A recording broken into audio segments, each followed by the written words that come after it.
अब की बार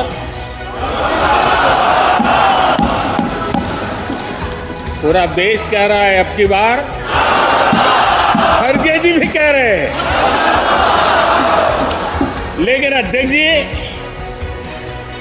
मैं आमतौर पर ये आंकड़े के चक्कर में नहीं पड़ता, लेकिन मैं देख रहा हूं देश का मिजाज एनडीए को तो 400 पार कर पाई के रहेगा, लेकिन भारतीय जनता पार्टी को 370 सीट अवश्य देगा।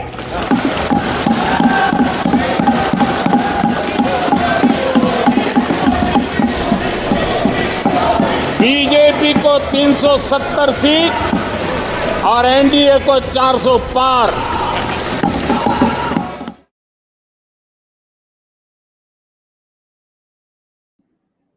नमस्कार, चुनाव इंडिया में आप सबका स्वागत है। मैं वीरेंद्र चौधरी फिर से हाजिर हूं आपके सामने अपने दो देश के जाने माने सेफोलॉजिस्ट जय मुर्ग और तरिक प्रकाश जी के साथ। आज हम उस विषय पर चर्चा करने जा रहे हैं जिसकी चर्चा प्रधानमंत्री नरेंद्र मोदी ने स्वयं 5 फरवरी को लोकसभा के पटल पर किया। अब वो ऐसी चर्चा है जो उसके बाद पूरे देश में चर्चा हो रही है कि भाजपा 370, एनडीए 400 पार। बेहतर होगा कि पहले आप प्रधानमंत्री को सुनिए, अब फिर हम उस पर चर्चा करेंगे। आइए सुनते हैं प्रधानमंत्री नरेंद्र मोदी क्या कह रहे हैं लोकसभा में। और आदरणीय अध्यक्ष जी, अब हमारी सरकार का तीसरा कार्यकाल भी बहुत दूर नहीं है। ज्यादा से ज्यादा 100-125 दिन बाकी है। और अब की बार पूरा देश कह रहा है, अब की बार खड़गे जी भी कह रहे हैं। लेकिन अध्यक्ष जी, मैं आमतौर पर ये आंकड़े के चक्कर में नहीं पड़ता, लेकिन मैं देख रहा हूं देश का मिजाज एनडीए को तो 400 पार कर पाई के रहेगा, लेकिन भारतीय जनता पार्टी को 370 सीट अवश्य देगा।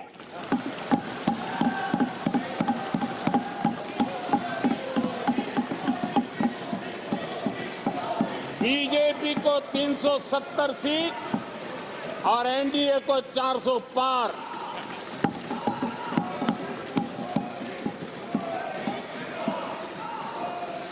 सवाल ये उठता है कि प्रधानमंत्री ने पहली बार लोकसभा के पटल पर दोनों नंबर साफ साफ कह दिया। भाजपा 370 से कम नहीं, एनडीए 400 से कम नहीं। और हमारे साथ आप देख ही रहे हैं जय मुर्ग हैं। मैं उनसे पहले जानना चाहूंगा कि जय, आप बताइए ये प्रधानमंत्री नरेंद्र मोदी के 370 और 400 का आंकड़ा क्या कहता है? देखिए, ये बहुत सांकेतिक है ये आंकड़ा, क्योंकि भारत के इतिहास में कभी किसी विपक्षी दल को एक 2/3 बहुमत, लोग भूल जाते हैं कि हमारी 543 सीटों में से 362 पे 2/3 बहुमत हो जाता है। 370 मतलब 2/3 बहुमत। तो एक वो अपनी खुद की पार्टी का 2/3 बहुमत की बात कर रहे हैं। दूसरी बात, अगर वो आंकड़ा होता है तो बीजेपी कहीं ना कहीं जनता पार्टी का जो सबसे highest non Congress vote share था 41.5%, शायद वो भी बीजेपी पार कर सकती है। तो वो एक दूसरा हिडन मैसेज है। तीसरा हिडन मैसेज, अगर एनडीए के साथ वो 400 पार होते हैं तो वापस हम हमारे श्रोताओं और दर्शकों को बता दें कि 543 में 409 पे 3/4 मेजॉरिटी होती है, जो इतिहास में केवल राजीव गांधी ने हासिल की थी इंदिरा जी की हत्या के बाद 1984 में। तो शायद वो भी आंकड़ा पार करने की कोशिश करें, दैट एज एनडीए हम वो राजीव जैसा बहुमत और 3/4 मेजॉरिटी पाएंगे। तो बहुत हिडन मैसेजेस है इस 370 और 400 पार के नंबर में। I think people really need to analyse it with lot more thought. बिल्कुल बीरेन जी, बिल्कुल।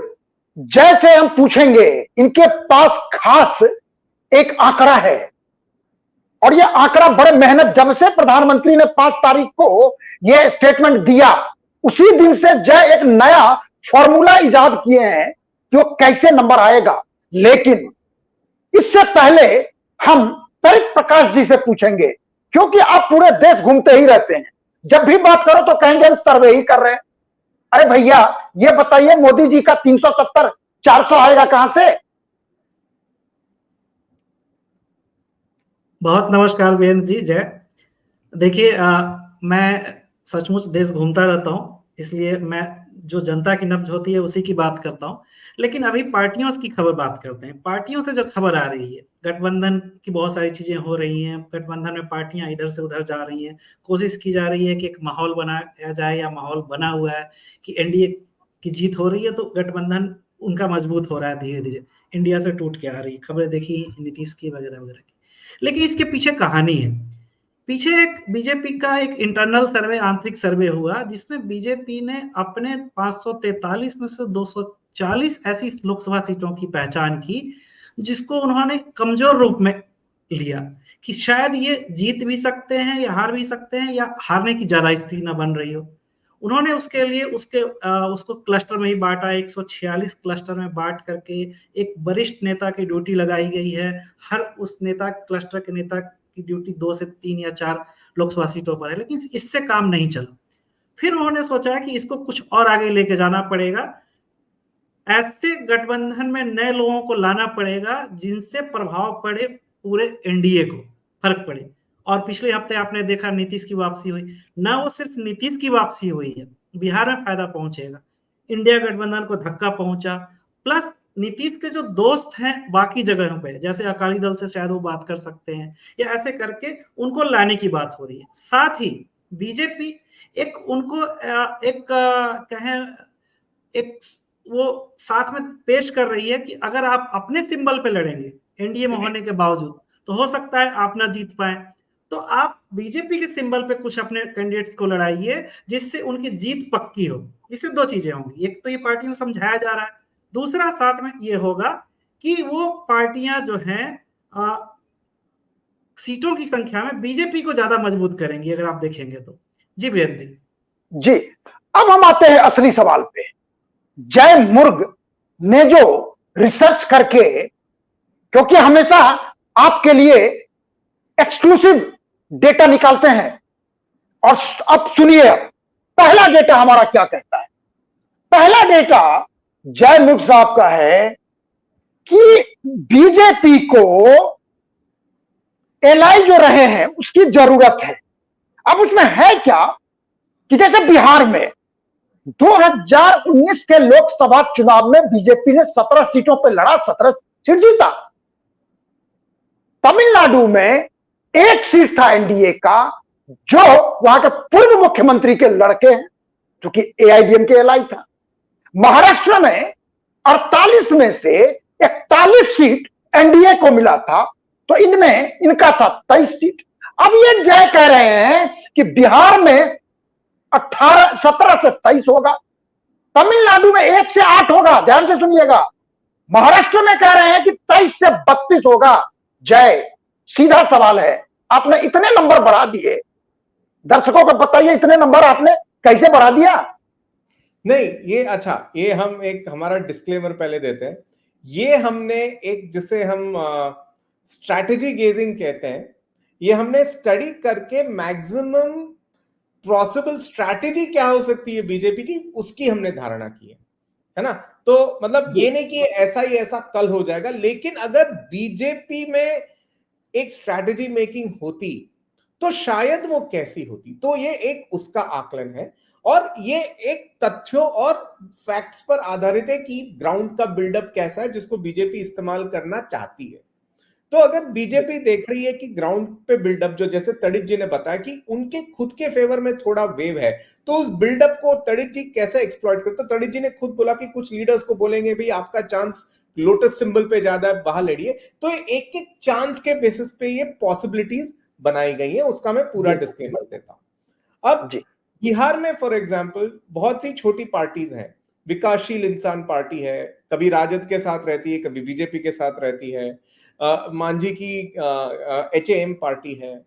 बीजेपी की कोशिश होगी कि कम से कम वो 20 खुद लड़े और दूसरे 2-3 छोटे दलों को कहे कि भाई आप भी हमारा सिंबल तो ले लो, उम्मीदवार आपका सिंबल हमारा, वो कह के वो अपना स्ट्राइक रेट बढ़ा देंगे 23 को। मतलब ये एक स्ट्रैटेजी का आकलन है कि ऐसा बीजेपी कर सकती है। हम ये नहीं कह रहे कि ये होगा ही, ये कर सकती है बीजेपी, ये पूरा शो बीजेपी की संभावना कर सकती है पर है।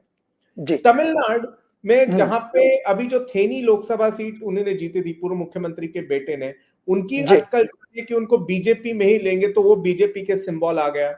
कोयम्बतूर में बीजेपी अपने आप 2014 में भी सेकंड पोजीशन पे थी, रिस्पेक्टेबल सेकंड पोजीशन पे थी। कन्याकुमारी में ऑलरेडी उसका बेस है। कडलूर में उन्होंने फॉर्मर MP को कल बीजेपी में प्रवेश दिया है।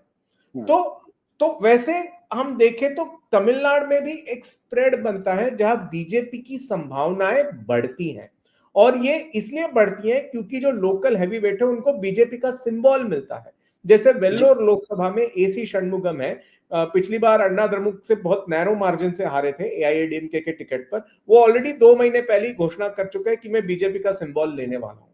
तो कहीं ना कहीं बीजेपी ये जमीन पर रणनीति बना चुकी है, हम केवल उस रणनीति का एक खाका प्रस्तुत कर रहे हैं। ये एब्सोल्यूट करेक्ट टर्म है हमारे स्लाइड्स के, सारे स्लाइड्स के डिस्क्रिप्शन का, 4 स्लाइड्स का, कि ये रणनीति का खाका है जो हम प्रस्तुत कर रहे हैं। तो तमिलनाडु में वैसे सीटों पे उम्मीद बनती है। वैसे ही महाराष्ट्र में अगर कुछ शिंदे सेना के उम्मीदवार, कुछ छोटे दलों के उम्मीदवार आ जाते हैं, तो बीजेपी की उम्मीद होगी कि कम से कम 32 उनके सिंबल पर लड़े। तो ये उसका बेसिकली आकलन है, उनके खाके का आकलन।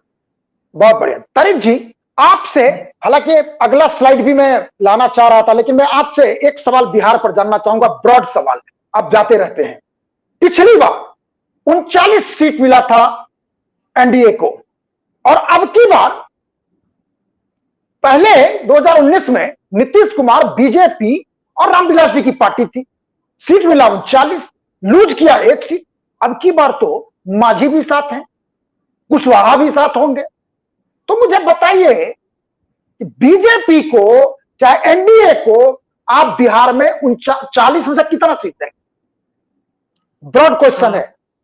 बीरेन जी, हमने अभी पीछे सर्वे भी अपना जारी किया है। हमने 35 सीटें NDA को दी हैं और 5 सीटें दी हैं इंडिया अलायंस को। इसमें RJD और कांग्रेस है। हमने सीटों की भी चर्चा की है, लेकिन वहां पर गेम क्या हो रहा है? एक सवाल आया कि पिछली बार 39 थी जो गठबंधन लड़ा था, लगभग वही, और उसमें आप कह रहे हैं और भी ऐड हो गया, हम ऐड हो गया, तो फिर ये सीटें घट क्यों रही हैं? देखिए, है क्या कि आप जैसे उत्तर प्रदेश से बिहार में जाते हैं, जो पूरा माहौल राममय है उत्तर प्रदेश में, थोड़ा सा कम हो जाता है। जातीय सर्वे या फिर जो तेजस्वी नीतीश की सरकार ने जो वहां पे नौकरियां बांटी हैं शिक्षकों की, इन सबका असर अभी बिहार में देखने को मिल रहा है। इसके अलावा जो जातीय सर्वे के आंकड़े आए हैं, उसमें क्लियर आया है कि EBC, MBC और OBC मिला के एक अच्छी संख्या है, 2/3 के आसपास। ये अब लोगों को दिमाग में आ रहा है कि ये वोट जो है नीतीश ने इकट्ठा तो किया था, लेकिन वो उनसे छिटक रहा है, छिटक के बीजेपी पे जा रहा है, या RJD उसको कैप्चर करने की कोशिश कर रही है। सारी आप देखिए उनके जो बयान है दोनों गठबंधनों के, अब आज जो मौजूदा गठबंधन है, एक तरफ नीतीश कांग्रेस, बीजेपी और JDU मुख्य पार्टियां, उनके इसी तरह से हैं। इस वजह से कहीं ना कहीं एक कभी कंफ्यूजन बना हुआ है बिहार में कि क्या 32 आएगा, 35 आएगा, या 39-40 ही क्यों ना आ जाए। अभी थोड़ा वक्त देना पड़ेगा बिहार को। जी, अब दूसरा आंकड़ा हम आपको दिखाने जा रहे हैं।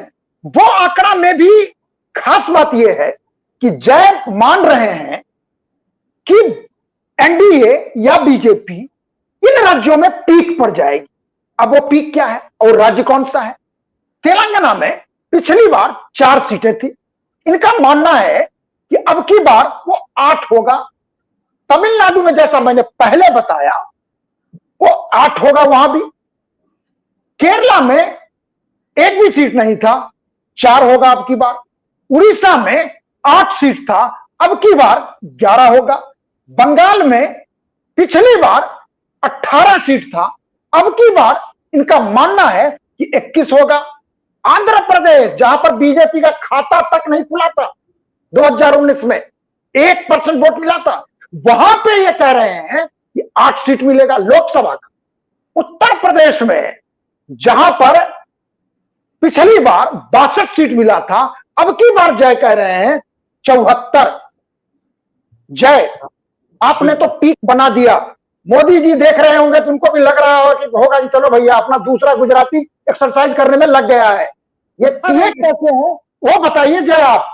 मोदी जी भी खुश होंगे, देश की जनता भी खुश होगी, अब बीजेपी भी खुश होगी। मामला है क्या, कैसे हुआ? वीरेंद्र जी, मैं शायद एकमात्र गुजराती हूं जिसने कभी मोदी जी के समभाषी या उसी मातृभाषा के होने का मैंने कभी गैर फायदा उठाया नहीं, कभी मैंने पब्लिकली बोला भी नहीं है। तो पॉइंट नंबर, अच्छा, ये जो सीटें हैं कि ये एक पीक्स का टारगेट है। ओके, मैं वापस बोल रहा हूं, ये हमने उनके we have created like a strategy exercise जो उनका खाका खोलने की कोशिश कर रही है कि इनके दिमाग में क्या है, क्या पीक होना चाहिए। तो 370 को अगर हम रिवर्स में डिकंस्ट्रक्ट करते हैं तो ये खाका निकल के आता है। वो एक खाके का आकलन हम प्रस्तुत कर रहे हैं, मैं बार बार कह रहा हूं। तो ये जो खाका है उसमें तेलंगाना में 8, हाँ संभव है। कैसे संभव है? पिछली बार लोकसभा इलेक्शन में बीजेपी को 20% के आसपास वोट मिला तेलंगाना में, वो विधानसभा के 8 से बढ़कर लोकसभा में 20 हुआ था। अब वो विधानसभा में 15 पे पहुंच गई है ऑलरेडी। तो बीजेपी की उम्मीद होगी कि यार ये लोकसभा में 30-32 होना चाहिए, और तिकोड़िया मुकाबले में अगर आप 30-32 है तो आप कहीं भी हाफवे मार्क के पास पहुंच सकते हैं। ये हम सबका अनुभव है कि तिकोड़े मुकाबले में 30% पे काफी कुछ आ जाता है। तो उसी की वजह से डबल होके 8 का खाका उनके टारगेट में है। 8 का खाका, 8 है उनके खाके में टारगेट। वैसे तमिलनाडु हमने अभी बताया कि पूरे कोने में से उन्होंने नेता इकट्ठा किए हैं, तो वो उनकी उम्मीद है 8। केरल में भी मोदी जी स्वयं त्रिशूर के जो पिछली बार उनके सांसद थे उनकी बेटी की शादी में गए। अटकल लगाई जा रही कि तिरुवनंतपुरम में जयशंकर जैसे हैवीवेट को उतारा जाएगा। अब मैप देखिए, हमने सारी होप की जो सीट्स है हाईलाइट की है। तिरुवनंतपुरम के बगल में आटिंगल है, पिछली बार बीजेपी बहुत अच्छा प्रदर्शन, तीसरा स्थान, लेकिन बहुत अच्छा प्रदर्शन। पट्टनमथिट्टा जहां पे सबरीमला स्थित है, बहुत बढ़िया प्रदर्शन पिछली बार। अब की बार जो एक केरल के प्रमुख क्रिश्चियन नेता हैं पीसी जॉर्ज, उन्होंने अपनी पार्टी को विलीन किया है भाजपा में। वो कह रहे हैं कि मैं पट्टनमथिट्टा से लड़ने को तैयार हूं। तो कहीं ना कहीं वो वापस बीजेपी के विक्ट्री खाके में वो टारगेट आ जाता है, तो इसलिए वहां पे 4 की बात हो रही है। उड़ीसा में 4 मार्जिनल सीट्स थी पिछली बार, उसमें से 3 बीजेपी टारगेट कर सकती है, तो 11। ये ग्राफिक्स थोड़ा गलत आ गया, बंगाल का 11 नहीं 18 है वो। पिछली बार 12 सीटें थी जो 10% के नीचे हारी थी बीजेपी, उसमें से अगर 3 भी निकाले तो 21। आंध्र में क्यों हम 0 से 8 की बात कर रहे हैं? क्योंकि अभी भी जो जनसेना और तेलुगु देशम पार्टी में गठबंधन, उनके बीच की सीटें तय हो गई हैं, लेकिन जनसेना बहुत मामूली 2 या 3 लोकसभा ले रही है। तो उन सबका इंटरनल असेसमेंट ये है कि इतना मामूली कोटा जनसेना को गया है क्योंकि अभी भी वो बीजेपी के इंतजार में है कि बीजेपी गठबंधन में आ जाएगी। राम जन्मभूमि की प्राण प्रतिष्ठा में जनसेना के नेता पवन कल्याण, नायडू, टीडीपी दोनों गए थे। तो वो एक डार्क हॉर्स स्टेट हो सकता है बीजेपी के लिए, तो वो भी उनके आकलन में होगा 370 में। और उत्तर प्रदेश में हम जो उनके छोटे मित्र दल हैं, निषाद पार्टी है, अपना दल है, राजभर जी हैं, और कदाचित कांग्रेस सपा को जो थोड़ा बहुत मिले, उसके लिए हम सीटें बगल में रख रहे हैं। तो भी बीजेपी 74 का टारगेट रख सकती है। ये उनके खाके में ये ऐसे आंकड़े होंगे, हम वैसे सोच रहे हैं। जी परित जी, आपसे एक छोटा सवाल पूछेंगे, फिर अगले स्लाइड पर हम आएंगे। उत्तर प्रदेश में पिछली बार 62 सीट था, 2014 में 72 सीट था, 2 था अपना दल का। और पिछली बार जो 9 सीट लूज किया बीजेपी ने उत्तर प्रदेश में, जिसमें 7 सीट वेस्ट यूपी में था। और प्रधानमंत्री ने अभी जो अपना प्रचार शुरू किया है उस जगह से शुरू किया है, वेस्ट यूपी में, जहां पर उन्होंने 2014 में किया था और 71 सीट मिला था बीजेपी को। आपको क्या लग रहा है, क्या बीजेपी यूपी में दावा कर रही है कि अब की बार 80 पार होगा? देखिए, बहुत ही इंटरेस्टिंग उत्तर प्रदेश है। सही है, 2014 के मुकाबले 2019 में बीजेपी की सीटें घटी थी, लेकिन उस वक्त मामला कुछ और था। सपा और बसपा, अखिलेश और मायावती का गठबंधन हुआ, उससे दलित वोट और जो पिछड़ा वोट है, मुस्लिम वोट है, वो इकट्ठा हुआ कहीं ना कहीं, और उसका नुकसान बीजेपी को झेलना पड़ा। इस बार मायावती अलग है, अलग चुनाव लड़ रही है। बीजेपी की बाँछें वैसे ही खिली हुई हैं कि वो त्रिकोणीय मामला होगा। और देखना भी चाहिए, उत्तर प्रदेश में लगभग 44 ऐसी सीटें हैं 80 में से जहां 20% से ज्यादा दलित वोट है, और ये दलित वोट मायने रखता है। ठीक है, मैं ये नहीं कब कह सकता कि वो पूरा का पूरा दलित वोट 20% मायावती के पक्ष में जा रहा है। उनकी जो जातीय वोट है, उनकी खास, वो उनके साथ लेकिन जाएंगे ही। तो ऐसे जब वोटों का बंटवारा होगा तो इसमें बीजेपी का फायदा होता टिक सकता है। जी, उत्तर प्रदेश के दलितों के वोट का प्रकृति यह रहा है कि जाटम को छोड़ के जब से नरेंद्र मोदी आए हैं, जाटम जात का माने है मायावती जिस जात से आती है, उनको छोड़ के बाकी सारे के सारे दलित जो हैं मोदी के फैन बन चुके हैं। बल्कि जाटम भी टूट रहे हैं, लेकिन जाटम अभी भी है। अब हम आते हैं अगले आंकड़े पर। जय, आपका आंकड़ा है उन राज्यों के बारे में जहां पर तकरीबन बीजेपी ने सारा सीट जीता था। जैसे हरियाणा 10 का 10, दिल्ली 7 का 7, झारखंड में 14 में से 11, लेकिन एक उनका एलआई का भी था, तो 12 कर लीजिए आप। उसके बाद मध्य प्रदेश में 29 में से 28, राजस्थान में एक सीट उनके एलआई जीता था और बाकी सीट बीजेपी। गुजरात तो मोदी जी राज्य है, तो 14 से लेकर आज तक वहां पर 26 का 26, दाएं बाएं कोई होता ही नहीं वहां पर। तो कुल मिलाकर यह है कि आपका मानना है कि ये जो 100% स्ट्राइक रेट है ये रहेगा। कारण क्या है इस विश्वास का? नहीं, ये वापस मैं कह रहा हूं, ये हमने एक उनके हिसाब से 370 का बैकवर्ड वर्किंग करके खाका बनाने की कोशिश की है। बीजेपी की उम्मीद होगा कि ये रहे।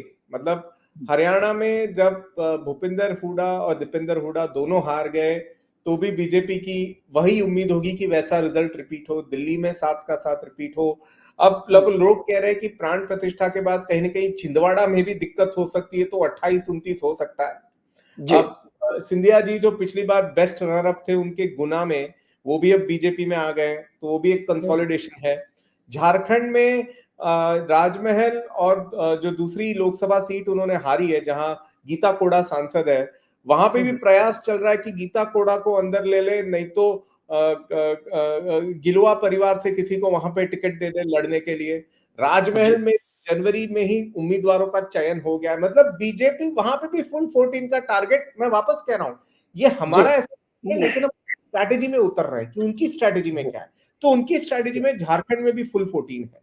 वैसे ही राजस्थान में भी हनुमान बेनीवाल अब तो विपक्ष में है, वहां पे भी फुल 25 की स्ट्रैटेजी, और गुजरात में 26। मतलब जहां भी आप 100% से 1 या 2 सीटें नीचे हैं, वहां पे भी पूरा जूस निकाल के बीजेपी आगे जाना चाहती है। जी, अब मैं एक जो आखिर हमारा है आंकड़ा, जो हम नंबर बताने जा रहे हैं आपको, कि बीजेपी को 370 और एनडीए को 400 पार, वो देखिए आप। बीजेपी 2019 में 303 सीट जीती थी और उनके एलआई को 50 सीटें मिली थी, यानी 353। 2024 लोकसभा चुनाव में बीजेपी को 370 और उनके एलआई को 51। तो कहने का मतलब है कि इधर बीजेपी में 67 सीट का बढ़ोतरी, एलआई के सीट में 1 सीट का बढ़ोतरी, कुल मिला के आंकड़ा बनता है 424 का। ये 424 का आंकड़ा हमें बताता है कि भारत के 17 बार लोकसभा चुनाव हुए में 1984 के रिकॉर्ड को यह ध्वस्त करेगा। जय, आप हाँ 2024 हाँ 415 को क्रॉस कर दिए हैं। बिल्कुल, ये वापस हम कह रहे हैं कि हमने रिवर्स इंजीनियर किया उनकी पोटेंशियल स्ट्रैटेजी को। ये 421 पे आंकड़ा आ रहा है। इस आंकड़े में आंध्र प्रदेश में भी अच्छा विथ एलाइज स्वीपिंग मैंडेट है, बिहार में विथ एलाइज स्वीपिंग मैंडेट है, महाराष्ट्र में विथ एलाइज स्वीपिंग मैंडेट है, जो फुल स्वीप स्टेट्स हमने दिखा है वहां पे फुल स्वीप है, right. So this is like a reverse construction but based on some assessment of the ground. In a nutshell ये वो उसकी वजह से ये आंकड़े हमको दिख रहे हैं, मतलब ये उनके टारगेट होंगे।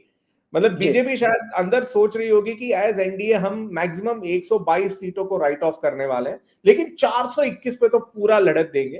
केवल अभी ये लग रहा है कि अगर अलायंस का फुल उनका हो जाता है, उनका यूनिटी 100% हो जाता है, तो कहीं ना कहीं इसकी 400 प्लस की उम्मीद होती है, क्योंकि 421 पे रियलिस्टिक प्रोबेबिलिटी है। So that's the way we should look at that number, that इसलिए से वो 400 प्लस की उम्मीद जाग रही है, क्योंकि 421 में एक रियलिस्टिक प्रोबेबिलिटी है, वो है उसका आंकड़ा। जी तारिक जी, आंकड़े कह रहे हैं 424, 370। आप इस आंकड़े से कितना इत्तेफाक रखना चाहते हैं या आप सहमत हैं? वीरेंद्र जी, मैं फिर वही कहूंगा कि राम मंदिर का माहौल इतना बना दिया राम मंदिर ने, बीजेपी ने, कि चंद्रबाबू नायडू भी उसके बाद मिलने आ रहे हैं दिल्ली। तमिलनाडु से भी नेता ज्वाइन कर रहे हैं बीजेपी, भले ही पूर्व विधायक हों, पूर्व सांसद हों।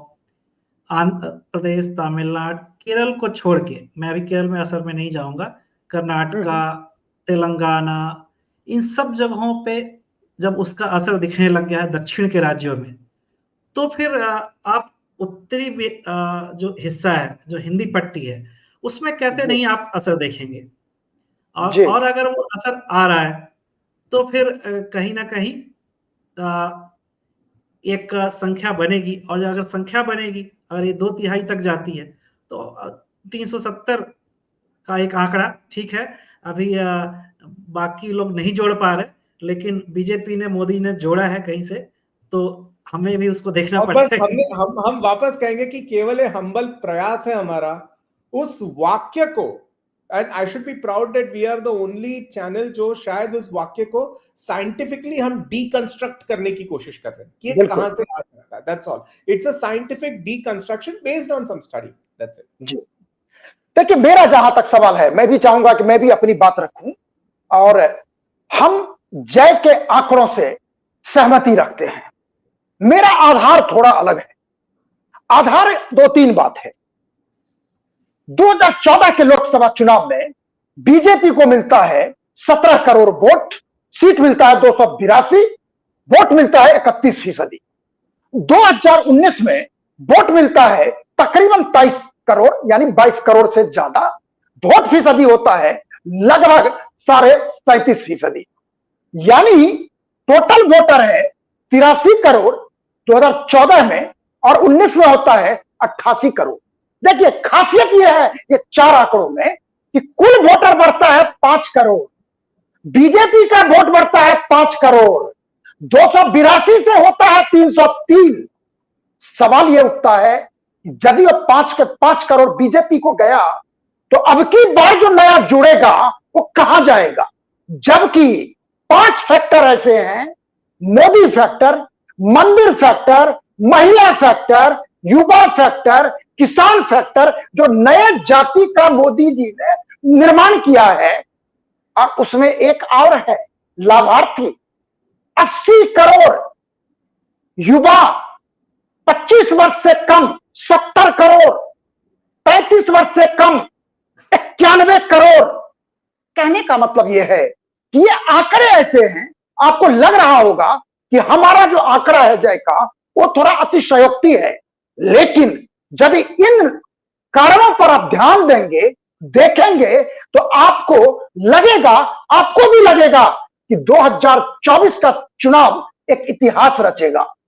शायद उस इतिहास में कई रिकॉर्ड टूटेंगे, और रिकॉर्ड तोड़ना मोदी जी का फितूर है, क्योंकि मोदी जी किसी और से कंपटीशन नहीं करते, अपने से करते हैं। यानी मोदी बनाम मोदी, 282 से 303 समय लगा कितना, अब देख लीजिए 5 साल में। निश्चित रूप से मुझे लग रहा है कि जो हमारा आंकड़ा है शायद सच साबित हो सकता है। बाकी ये तो हमारा अनुमान है, परिणाम के लिए हमें इंतजार करना होगा चुनाव का और चुनाव के परिणाम का। आप सबको बहुत बहुत धन्यवाद। आप हमारे चैनल को भारी संख्या में देखिए, सब्सक्राइब कीजिए और हम ऐसे ही लगातार भारत के हर चुनाव पर सब चैनलों से अलग, सब लोगों से अलग दिखाने का प्रयास करते रहेंगे। बस आपका चाहिए आशीर्वाद, उसको सब्सक्राइब कर लीजिए। बहुत बहुत धन्यवाद, नमस्कार। अब की बार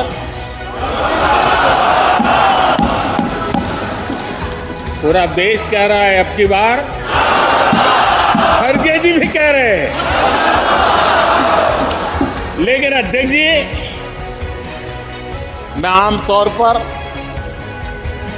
ये आंकड़े के चक्कर में नहीं पड़ता, लेकिन मैं देख रहा हूं देश का मिजाज एनडीए को तो 400 पार कर पाई के रहेगा, लेकिन भारतीय जनता पार्टी को 370 सीट अवश्य देगा।